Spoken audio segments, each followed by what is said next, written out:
नमस्कार, प्रणाम। अजय भोजपुरी। आज एगो बड़ा हॉट टॉपिक के लेके आइल बनी, जौना विषय पर चर्चा पूरा विश्व में हो रहल बा। ऋषि सुनक, ब्रिटेन के प्रधानमंत्री।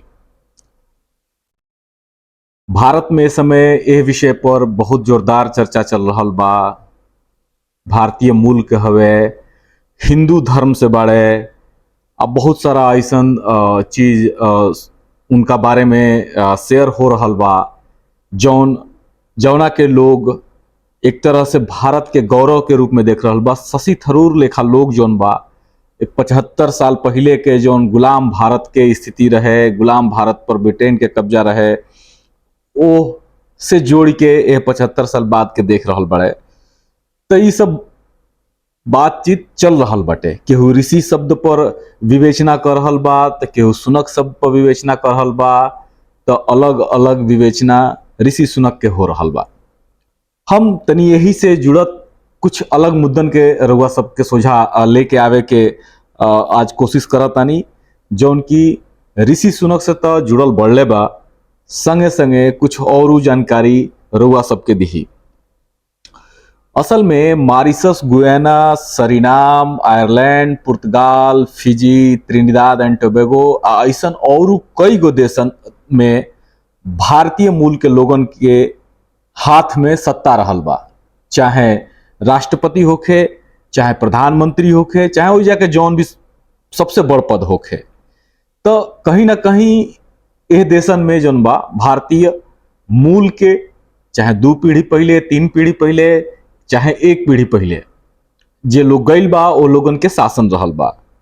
यदि भारतीय मूल के बात हुई तो सिंगापुर के राष्ट्रपति हलीमा याकूब के बात जरूर होखे के चाही, जिनकर बाबूजी भारतीय रहले आ सिंगापुर में सिक्योरिटी गार्ड के नौकरी करत रहले।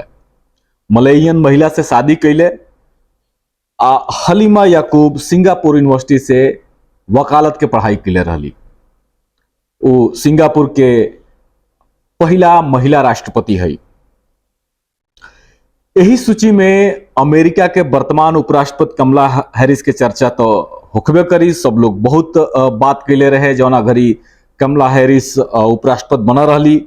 त्रिनिदाद एंड टोबैगो के हम खास करके हमरा बहुत पसंद है, या हम कमला प्रसाद विशेषर के बहुत फॉलो करेनी फेसबुक पर, लगातार वहाँ के पोस्ट आवेला। कमला प्रसाद विशेषर जौन बाड़ी तो आयरन लेडी के नाम से त्रिनिदाद एंड टोबैगो में जानल जाली। सो TNT के वो PM रह चुकल बाड़ी। सरीनाम के चांद संतोखी के चर्चा जरूर होके के चाही, काहे से कि सरीनाम में तानाशाह के खात्मा के बाद लोकतंत्र स्थापित भइल आ चांद संतोखी जौन बाड़े उजुगा के राष्ट्रपति बनले। तो ये कुछ एक नाव बाटे। मॉरिशस के नाव हम लिहल नहीं चाहत। मॉरिशस तो भारतीय लोग कहेला कि हमनी के दूसर का, खास करके भोजपुरिया लोग कहेला कि एगो डेग भारत में तो एगो डेग मॉरिशस में। यानी कि विश्व में यदि देखल जाओ तो भारत एगो ऐसा देश बा, असंभवतः शायद भारत एकमात्र देश बा जहां के मूल निवासी लोग के, यानी कि कहीं ना कहीं भारत से संबंध रखे वाला लोगन के तकरीबन 30 गो देशन पर राज रह चुकल बाटे। एजा राज से मतलब ओजा के जो सबसे बड़ पोस्ट होला ओह से जुड़ल बा। यही सूची में आज यानी कि काल असल में एगो नाव जुड़ल ऋषि सुनक के। कंजर्वेटिव पार्टी के नेता अपना प्रतिद्वंदी लीज ट्रस से कुछ समय पहले ही पिछुआ गिर रहे। करीब 45-50 दिन पहले जोन बा लीज ट्रस से पिछुआ गिले। बाकी 45 दिन बाद लीज ट्रस जब अपन इस्तीफा देली तो ओकरा बाद पेनी मॉर्डन जोन बाड़े कंजर्वेटिव पार्टी के नेता बाड़े वो अपन उम्मीदवारी दावेदारी वापस ले लेले और ओकरा बाद ऋषि सुनक के रास्ता खुल गई ब्रिटेन के प्रधानमंत्री बने खातिर। यदि ऋषि सुनक के राजनीतिक सफर मतलब सत्ता वाला जो सफर बा एकरा के देखल जाओ तो मात्र 35 साल की उम्र में 2014-15 में ऋषि सुनक सांसद बनले। कोरोना से ठीक पहले आ कोरोना के समय में ब्रिटेन के प्रधानमंत्री के बाद सबसे बरियार पद पर वित्त मंत्रालय के जो मुखिया के पोस्ट होला ओकरा पर ऋषि सुनक रहले। ऋषि सुनक के राजनीतिक ताकत का अंदाजा यही से लगावल जा सकेला कि जब बोरिस जॉनसन के सरकार से इस्तीफा दिले तो इनका संगे संगे और बहुत मंत्री लोग और बड़े बड़े पद पर रहे वाला लोग इस्तीफा दे दिलस। इनका समर्थन में इनका आइडियोलॉजी से प्रभावित होके आ नतीजा यह भइल कि बोरिस जॉनसन के यानी कि ब्रिटेन के प्रधानमंत्री के इस्तीफा देवे के पड़ल। ऋषि सुनक के ह ऋषि सुनक के इया आ बाबा जौना समय अखंड भारत रहे, अखंड भारत में पाकिस्तान के जो ए समय के पंजाब वाला हिस्सा बाटे, तो उस समय तो पूरा पाकिस्तान बांग्लादेश आ भारत एक संगे रहे। तो पंजाब वाला हिस्सा में एगो जगह बा गुजरा वाला, ओ जगह से केनिया नैरोबी गई रहले आ इनकर जौन ममहर वाला लोग बाटे ई लोग तंजानिया में रहत रहे, भारते के रहे लोग तंजानिया में रहत रहे। आ बाद में ये दोनों परिवार जौन बा ब्रिटेन शिफ्ट हो गई। बहुत साल बाद वो लोग इंग्लैंड के साउथहैम्पटन शहर में आके बसल, जहां 1980 में ऋषि सुनक के जन्म भई आ यही शहर में ऋषि सुनक के पालन पोषण भई।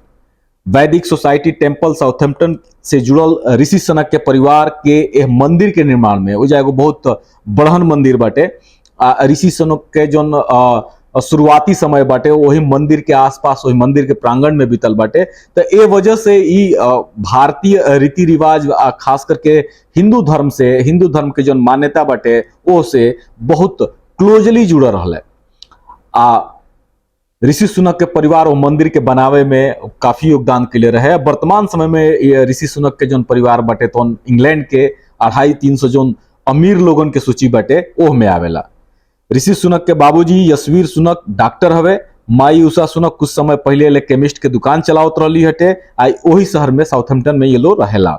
ऋषि सुनक के बाबूजी प्राइवेट स्कूल में पढ़ौले बड़े। ऋषि सुनक खुद पढ़त घड़ी वेटर के काम के लिए रहे। करी हाउस का एगो भारतीय रेस्टोरेंट रहे, वही रेस्टोरेंट में ही वेटर के काम के लिए रहे, पार्ट टाइम जॉब करते रहे। ऋषि सुनक के पढ़ाई बहुत खास ध्यान देवे वाला बात बटे। ऋषि सुनक के पढ़ाई विंचेस्टर कॉलेज, ऑक्सफोर्ड विश्वविद्यालय, स्टैनफोर्ड विश्वविद्यालय में भइल बटे। ध्यान दही, शिक्षा बहुत जरूरी चीज हटे। यदि आसानी से बेहतर शिक्षा मिले तो सफलता लगभग तय रहेला। पढ़ाई के के बाद में इन्वेस्टमेंट बैंक, हेज फंड आदमी नौकरी के लिए, हेज फंड में पार्टनरशिप भी रहे और बहुत सारा फिर ओकरा बाद बिजनेस शुरू भइल। इन्फोसिस के संस्थापक नारायण मूर्ति के बेटी अक्षता मूर्ति से 2009 में ऋषि सुनक के बियाह भइल। ऋषि सुनक के बेंगलोर से लेके लंदन तक व्यवसाय बाटे, अलग अलग क्षेत्र में ऋषि सुनक के व्यवसाय बाटे। ऋषि सुनक अपना धर्म और पहचान के लेके हमेशा मुखर रहल बड़े। इनका इंस्टाग्राम से लेके ट्विटर तक के प्रोफाइल तक ले जहां भी देखब चाहे अलग अलग चैनलन पर जोन बात भइल बाटे, इनकर पहले के जोन बात कही बाटे 2015 के बात करी तो ये अपना धर्म के लेके, अपन भारतीय पहचान के लेके लगातार मुखर होके अपना के बतौले बड़े। जन्माष्टमी के बेर के ई जोन हरे राम जोन हरे नामी जोन रामनामी जोन चादर बाटे तौन हमनी के फोटो देख रहल बन जे वायरल बा। गाय के चारा देत फोटो वायरल बाटे। ऐसा बहुत सारा इनकर फोटो वायरल भइल बाटे। तो ई दिखाओ ताटे कि अपना धर्म के लेके कितना जागरूक बड़े। अलग अलग इंटरव्यू में इनकर जौन वक्तव्य आयल बाटे, हम स्क्रीन पर भी देखाओ के कोशिश करब, जौन की बीबीसी से हम वक्तव्यन के ले बानी, तो उसे मालूम पड़ता है कि वो अपना भारतीय पहचान के लेके, अपना हिंदू धर्म के लेके कितना संवेदनशील बाड़े। बाकी एगो बात और ध्यान देवे के जरूरत बाटे कि ऋषि सुनक जितने अपना धर्म के लेके संवेदनशील बाड़े उतने अपना के अब सेकुलर कहीं चाहे सर्वग्राही कहीं सब लोग इनका अपना सके ओ रूप में भी रखले बड़े। कुछ फोटो रुआ सबके सामने लौकत अटे, यानी कि ये अपना पहचान अपना धर्म के लेके कट्टर नहीं खन। ये एगो सीखे वाला बात बटे। हमने की जब बात ऋषि में सेज खोजता नहीं जा, SAGE खोजता नहीं जा, तो ओ समय इस चीजन के ध्यान रखे के जरूरत बाटे। इस सारा फोटो सारा जानकारी उनका प्रोफाइल पर, उनका इंस्टाग्राम प्रोफाइल पर, उनका ट्विटर प्रोफाइल पर मिल जाई। इन्हें कुछ समय से ऋषि सुनक जौन बड़े बात जब करत रहे, अपना पहचान के बात करते रहे, तो एशिया के बात कर रहल बड़े जौन की पहले भारत के लेके रहे। तो हो सकेला पॉलिटिकल एरिना में कुछ ऐसा होखे, तब सब मिला के भारतीय मूल के बड़े, अपना के भारतीय हमेशा कहले बड़े, अपना धर्म के लेके बहुत ही का कहल जाला संवेदनशील रहल बड़े। अब माने ले उस चीज के। अब एकरा अलावा सब खातिर बड़े कंजर्वेटिव पार्टी चूंकि तनी एगो बहुत लिमिटेड स्कोप वाली लागे ले, जहाँ पे ए पार्टी के संगे अल्पसंख्यक लोगन के जुड़ाव तनी कम रहेला, ऐसना में ऋषि सुनक के एंट्री जोन बिया तो ए पार्टी खातिर तो बढ़िया बढ़ले बिया। हमरा पूरा विश्वास बाटे कि ब्रिटेन के जनता खातिर आ ब्रिटेन से कनेक्टेड जौन भी देश बाड़ा स ओ देशन खातिर बहुत बेहतर होई, ऐसा उम्मीद कल जा सकेला। ऋषि सुनक के तो बधाई दिहले जाई, कंजर्वेटिव पार्टी के भी बधाई दिहल जाई, संगे संगे ब्रिटेन के जनता के भी बधाई बाटे।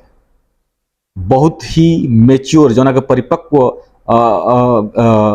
लोकतंत्र कहल जाला, चाहे परिपक्व जौन विचारधारा कहल जाला, ओ चीज के ब्रिटेन ऋषि सुनक के चुन के देखौले बाटे। तो आज के वीडियो ऐसे ही और वीडियो रुआ सब खातिर हम आगे लेके आवत रहब। कोशिश रही कि समसामयिक विषय पर भी कुछ वीडियो लेके आई भोजपुरी में। सुनत रही, बनल रही हमरा संगे। धन्यवाद, प्रणाम, अजय भोजपुरी।